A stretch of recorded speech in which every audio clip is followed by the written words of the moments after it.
My family missed my college graduation to watch my brother's Little League game, so I vanished without a trace.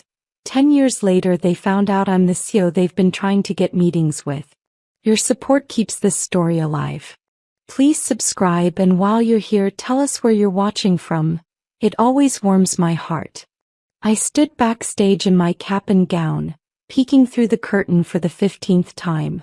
My hands were shaking as I scanned the auditorium seats, searching for familiar faces. Nothing.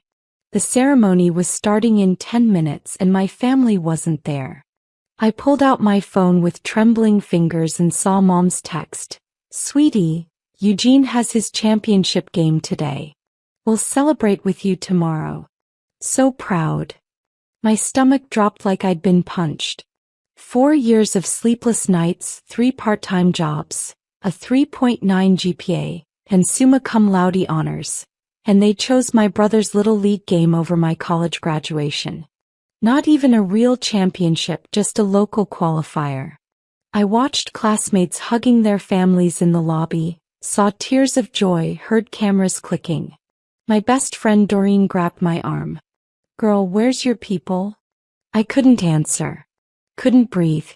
The dean called my name, Clara Mitchell, Bachelor of Science in Computer Engineering, and I walked across that stage to polite applause from strangers. No one screamed my name. No one stood up. I accepted my diploma with a smile that felt like broken glass, and something inside me died. After the ceremony, I sat alone in my apartment, still in my gown, staring at my phone. 17 missed calls from Mom. A group text with pictures of Eugene holding a plastic trophy, everyone grinning like idiots. Dad's message: "Your brother's team won. Where are you? Come celebrate with us." They didn't even realize what they'd done. That night I didn't answer their calls. I sat cross-legged on my floor, surrounded by acceptance letters I'd received months ago. Full-ride graduate programs at MIT, Stanford, Carnegie Mellon. My family didn't know about any of them. They never asked. I thought about every birthday they'd forgotten because it fell during Eugene's baseball season. Every school awards ceremony they'd missed because of his practice. Every time Mom said, "Can we talk about this later? Your brother needs help with his homework." I was always the responsible one, the one who didn't need attention. At 8 years old, I'd taught myself to read because they were too busy with toddler Eugene. At 12, I'd forged Mom's signature on permission slips because she'd forget. At 16, I'd worked 2 jobs to buy my own laptop when they bought Eugene a $1,000 bat. "You're so independent, Clara," they'd always say, like it was a compliment instead of neglect. My phone buzzed. "Mom again. Why are you being so dramatic? We said we'd celebrate tomorrow." That word, dramatic, lit something inside me on fire. I wasn't being dramatic. I was being erased. I pulled out my laptop and started making plans. I had job offers in Seattle, Austin, San Francisco, cities far from Atlanta where no one knew me, where I could become someone new, someone who mattered. By sunrise, I'd made my decision. I was leaving and I wasn't coming back. I gave myself 2 weeks. 2 weeks to pack up 7 years of my life in Atlanta. 4 years of undergrad and 3 years of high school in that house where I was invisible. I didn't tell them I was leaving. They wanted to celebrate my graduation at Eugene's favorite restaurant, where the conversation would inevitably shift to his baseball stats within 15 minutes. I canceled. "I have a job interview," I texted. It wasn't a lie. I sold everything that wouldn't fit in my Honda Civic. Furniture, books, my childhood bedroom set that Mom had already repurposed as Eugene's gaming room while I was away at college. The money went into my escape fund. My cousin Tamara was the only one who knew, and she tried to talk me out of it. "Claire, they love you. They're just wrapped up in Eugene right now. He's the baby. He's 17, Tam. When does it end?" She didn't have an answer. The day before I left, I drove past my childhood home one last time. Through the window I could see them in the living room. Dad, Mom, Eugene, my two younger sisters Lydia and Nicole. A perfect family portrait. Nobody noticed the empty space where I should have been. I'd always been the ghost in that house anyway. Now I just make it official. That night I wrote one email. Short. Final. I'm starting my life over. Don't look for me. I'll reach out when I'm ready. If I'm ever ready. See, I hit send at 3 a.m. and started driving west. By the time they woke up, I was already in Tennessee and Clara Mitchell was becoming someone else entirely. Seattle swallowed me whole and I let it. I started my master's program at the University of Washington with a new mentality. No more being invisible, no more shrinking myself. My professor, Dr. Elizabeth Stevens, saw something in me that first week. You have fire in you, Ms. Mitchell. Don't let anyone extinguish it. I didn't tell her I was already burning. My thesis project caught the attention of several tech companies. I was developing an AI-driven data security platform that could predict and prevent cyber attacks before they happened. Revolutionary stuff. Google wanted me. Microsoft wanted me. But it was James Morrison, founder of Morrison Tech Ventures, who offered me something better. Forget working for giants, he said over coffee in Capitol Hill. Build your own empire. I'll back you. At 23, I became CEO of Sentinel Solutions with $5 million in seed funding. We started small, me, two other engineers, and a dream. But I was hungry in a way people who've never been overlooked can understand. Every line of code was revenge. Every successful pitch was proof.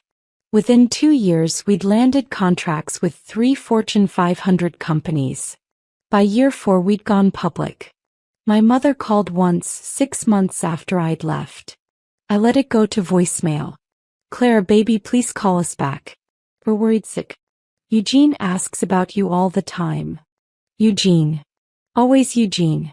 I deleted it without listening to the rest. I changed my number the next day. At 27, I stood in front of the Wall Street Journal as they photographed me for their 30 Under 30 feature. My company, Sentinel Solutions, had just been valued at $800 million. The journalist, Amanda Reeves, was brilliant and relentless. You never mention family in any interviews, she noted.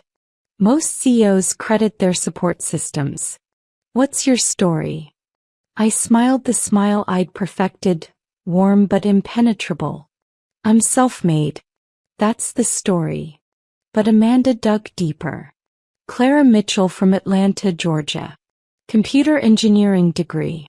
Disappeared after graduation and emerged in Seattle like a phoenix from ashes. There's more here. Some phoenixes burn alone, I said, and changed the subject to our new government contracts. The article came out and my phone, my new phone, started buzzing with LinkedIn messages. People from college.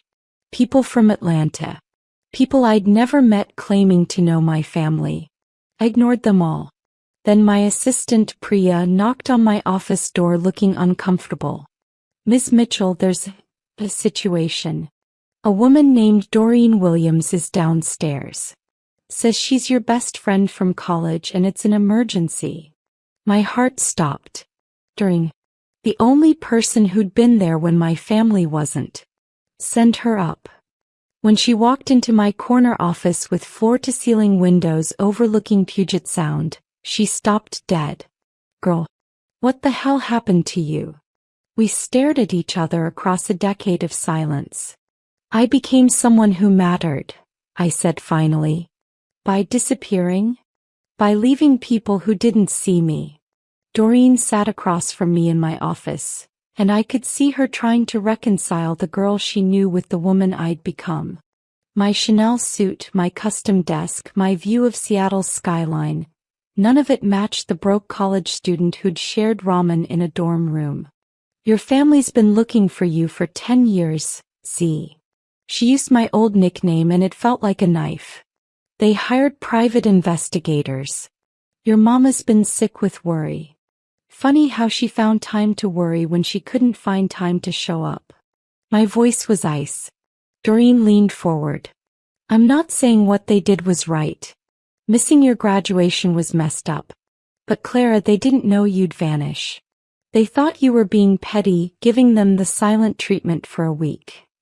I was invisible for 18 years. They didn't notice me gone. That's not entirely true. Doreen pulled out her phone and I felt my chest tighten.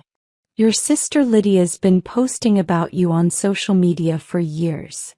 Missing my sister posts every birthday, every holiday. Your dad started a Facebook group trying to find you. They're broken, Z. I stood up, walked to my windows. Why are you here, Doreen? Why now? Because I saw your face in that Wall Street Journal article and I recognized that look. You're still angry. Still hurt. And now you're about to do something you can't take back. He was right. 3 days ago, I'd received a pitch deck from a small consulting firm in Atlanta. Mitchell Family Business Solutions. My father's company. They wanted Sentinel Solutions as a client. They had no idea I was the CEO they'd been trying to reach for months. I'm taking a meeting with them, I said quietly. I'm going to let them pitch me, let them grovel, and then I'm going to destroy them. Doreen's face went pale. Clara, they wanted me to be something? Fine. I'm a ghost with $1 billion company and a grudge. The meeting request from Mitchell Family Business Solutions had been sitting in my queue for 3 months. My assistant had flagged it as low priority. A small Atlanta-based consulting firm looking to partner with Sentinel on a cybersecurity contract for Georgia state agencies. The proposal was desperate, riddled with promises they couldn't keep. They needed this contract to survive. I could see it in every line of their pitch deck. My father had started the business 5 years ago after being laid off from his corporate job. From LinkedIn stalking. Yes, I'd become that person. I knew Eugene's baseball career had ended with a shoulder injury in college. He'd never gone pro. Never even made Division I. The golden boy had faded and Dad had needed a new dream. So he'd started a consulting firm with Eugene as his partner. It was failing. Their financials, which I'd obtained through perfectly legal channels, showed they were hemorrhaging money. This contract with Sentinel Solutions could save them. Without it, they'd fold within 6 months. I scheduled the meeting for December 18th. Exactly 10 years and 6 months since my graduation. Priya raised an eyebrow when I told her. You never take meetings with firms this small. What's special about Mitchell Family Business Solutions? Personal interest, I said. Book the Pinnacle conference room. I want them to feel the full weight of this. The Pinnacle was our intimidation room, 40th floor, glass walls, a table that cost more than most people's cars. Where we took meetings we planned to dominate. Doreen called me that night. Don't do this, Z. Whatever you're planning. I'm just taking a business meeting. You're playing God with people's lives. Your family's lives. They played God with mine first. They just didn't know I'd resurrect. December 18th arrived with snow flurries, rare for Seattle. I wore my power suit, navy Tom Ford red-bottom Louboutins, hair in a sleek bun. Wore paint for a battle 10 years in the making. Priya buzzed my office at 2:55 p.m. Ms. Mitchell, your 3 o'clock is here. Anthony Mitchell and Eugene Mitchell from. Send them up in 5 minutes. Let them wait in the lobby. I wanted them nervous. At 3 p.m. sharp, my conference room doors opened and my father walked in first, followed by Eugene. They'd aged. Dad's hair was gray now, lines deep around his eyes. Eugene had gained weight, lost that athletic swagger. They looked tired. Defeated. They didn't recognize me at first. I'd changed everything. My hair was natural now instead of relaxed, my style executive instead of student casual, my presence commanding instead of apologetic. I'd even dropped Clara in most business contexts, going by Z. Mitchell on official documents. Mr. Mitchell, Eugene. Please sit. My voice was controlled. Professional. Dad's eyes squinted like he was trying to place me. Thank you for meeting with us, Ms. Mitchell. Z. Mitchell, CEO of Sentinel Solutions. I watched Eugene's face go white. He knew. My baby brother, who I'd helped with homework, who I'd taught to ride a bike while our parents worked, he knew exactly who I was. Clara. His voice cracked on my name. Dad's head snapped toward me, and I watched recognition hit him like a freight train. His briefcase fell from his hand, papers scattering across my expensive carpet. Baby girl. That's not my name anymore, I said coldly. Shall we discuss your proposal? The silence in that room was suffocating. Dad couldn't stop staring at me, his mouth opening and closing like he was drowning. Eugene had tears streaming down his face, but I felt nothing. A decade of nothing had frozen me solid. Claire, Dad stammered. It's Ms. Mitchell in this office. I cut him off. You requested a business meeting. I suggest you deliver your pitch, gentlemen. I have another appointment in 45 minutes. Eugene stood up abruptly. Are you serious right now? We haven't seen you in 10 years. We thought you were dead. Mom had a breakdown, Dad nearly lost everything looking for you, and you've been here? Building this. He gestured wildly at my empire. Sit down, Eugene. My voice dropped to pure ice. You wanted this meeting. Make it worth my time or leave. Dad finally found his voice. His hand shook as he opened his laptop. Claire, Ms. Mitchell, please. Before business, can we just... You had 10 years to just... You have 30 minutes to convince me why I should give you this contract. What happened next was brutal. I made them pitch me their failing business while they fell apart. Dad's voice cracked as he explained their cybersecurity framework. Basic stuff my company had surpassed years ago. Eugene kept stopping mid-sentence to stare at me, like I was a ghost that shouldn't be real. They were unprepared, emotional, desperate. Everything I'd been at 22, sitting alone in my graduation gown. Your proposal is insufficient, I said when they finished. Your technology is outdated. Your team lacks credentials. You're asking for a $15 million contract with a portfolio worth maybe $300,000. Clara, please. Dad's professional mask shattered completely. We need this. The business is all we have left. Your mother's medical bills. My mother? Something sharp twisted in my chest. What medical bills? Eugene spoke quietly. She had a stroke 3 years ago. The stress of losing you, don't. My hand went up. Don't you dare put that on me. I stood up, walked to my windows, trying to control the tremor in my hands. Mom had a stroke. 3 years ago. While I was celebrating my company's IPO with champagne and strangers. Tell me, I said without turning around. Tell me everything I missed. Dad's voice was hollow. Your mother collapsed 4 months after you left. We were at the hospital when we realized we didn't know how to reach you. Your phone was disconnected. Your apartment was empty. You just vanished. We filed a missing persons report, Eugene added. But you were an adult. The cops said you had the right to disappear. We hired 3 different private investigators over the years. Spent every penny we had trying to find you. I turned around slowly. Every penny? You mean the money you saved for Eugene's baseball career? His private coaching? His elite travel teams? That money was gone years ago, Dad said bitterly. Spent on investigators who found nothing. Your mother's rehab costs. Keeping the family afloat. Eugene didn't even finish college. He came home to help when I lost my job. Eugene's jaw clenched. I never asked for any of that, see. Never wanted you to leave. You were my big sister. You taught me everything. I taught you because no one else would pay attention to you when you weren't swinging a bat. The words exploded out of me. Do you know what it's like to be invisible in your own family? To work yourself to death for a scrap of recognition? We know now, Dad said quietly. We figured it out too late.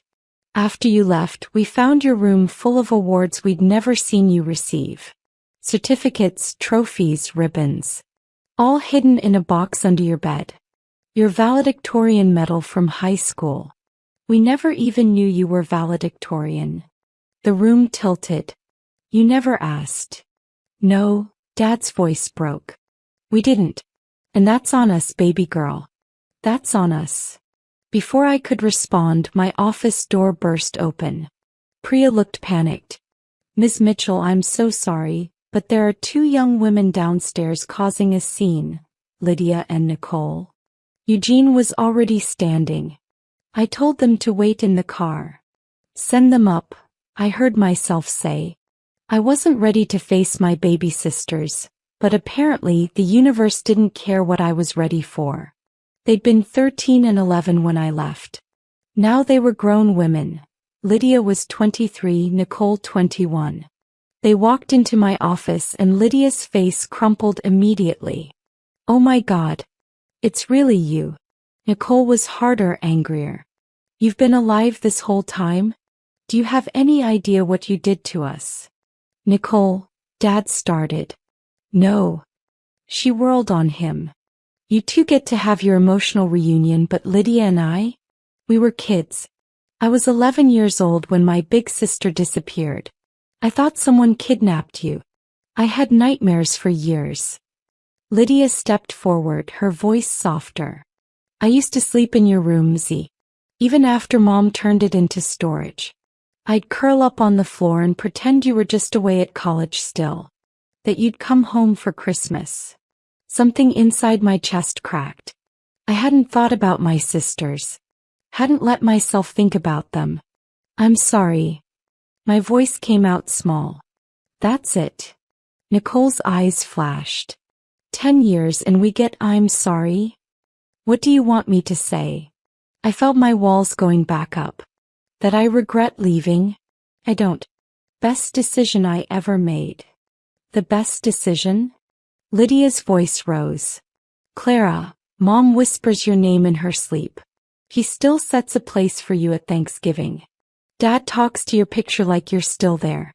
And you think abandoning us was the best decision. They abandoned me first. The words hung in the air like smoke. Nicole stepped closer and I saw myself in her eyes. The same hurt, the same anger I'd carried for so long. You're right, she said quietly.